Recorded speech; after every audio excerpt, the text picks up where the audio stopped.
പാലാ നഗരസഭയിൽ വീണ്ടും ഒരു രാഷ്ട്രീയ ഭൂകമ്പത്തിന് കളമൊരുങ്ങുകയാണ്.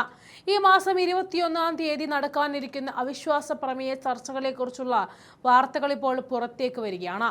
നഗരസഭാ ചെയർപേഴ്സൺ ദിയ പുളിക്കക്കണ്ടത്തിന് എതിരെയുള്ള അവിശ്വാസ പ്രമേയത്തെ പിന്തുണയ്ക്കുമെന്ന് ഒരു വിഭാഗം കൗൺസിലർമാർ പറയുന്നുണ്ടെങ്കിലും ഒന്നുറപ്പിച്ചു പറയാം, പാലാ നഗരസഭ അത്ര പെട്ടെന്നൊന്നും UDF വിട്ടുകൊടുക്കില്ല. രാഷ്ട്രീയ തന്ത്രങ്ങളുടെയും പോരാട്ടങ്ങളുടെയും ഈ മണ്ണിൽ ജനാധിപത്യ ഭരണം നിലനിർത്താൻ UDF അവസാന നിമിഷം വരെ പോരാടും എന്നതിൽ യാതൊരു സംശയവും വേണ്ട. നിലവിലെ സാഹചര്യങ്ങൾ പരിശോധിച്ചാൽ LDF ഈ പ്രതിസന്ധിയെ മുതലെടുക്കാൻ പരമാവധി ശ്രമിക്കുന്നുണ്ട്.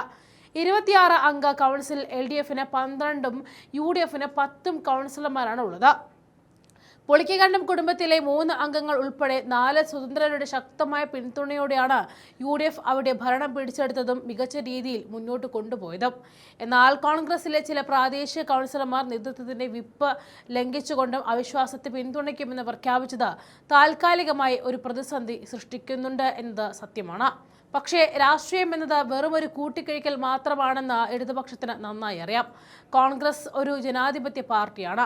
അവിടെ വ്യത്യസ്ത അഭിപ്രായങ്ങൾ ഉണ്ടാക്കുന്നത് സ്വാഭാവികമാണ്.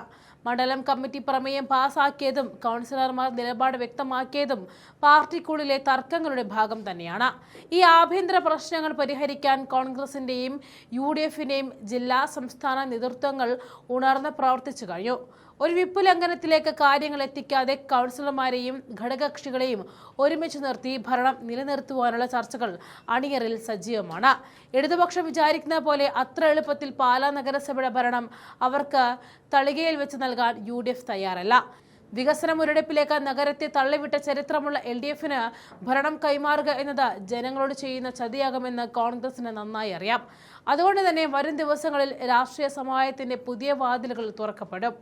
കൗൺസിലർമാരുടെ ആശങ്കകൾ പരിഹരിക്കുവാനും UDF ഭരണ മുന്നണിയെ കൂടുതൽ ശക്തമാക്കി മുന്നോട്ട് നയിക്കാനുമുള്ള നീക്കങ്ങളാണ് ഇപ്പോൾ നടക്കുന്നത്.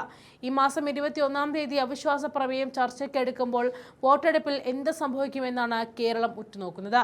പിന്നെ LDF-ന്റെ അവിശ്വാസ പ്രമേയത്തെ UDF പിന്തുണയ്ക്കുമെന്ന് വാർത്തകൾ പലതും വരുന്നുണ്ടെങ്കിലും അതൊക്കെ എട്ടാക്കി മടക്കി പോക്കറ്റിൽ വെച്ചോളനെ പറയാനുള്ളൂ. പുളിക്കക്കണ്ടം കുടുംബത്തിലെ 3 സ്വതന്ത്രരെ ആശ്രയിച്ചുകൊണ്ടാണ് 26 അംഗ കൗൺസിൽ UDF ദുർബലമായ ഭൂരിപക്ഷത്തോടെ ഭരണം നേടിയത്.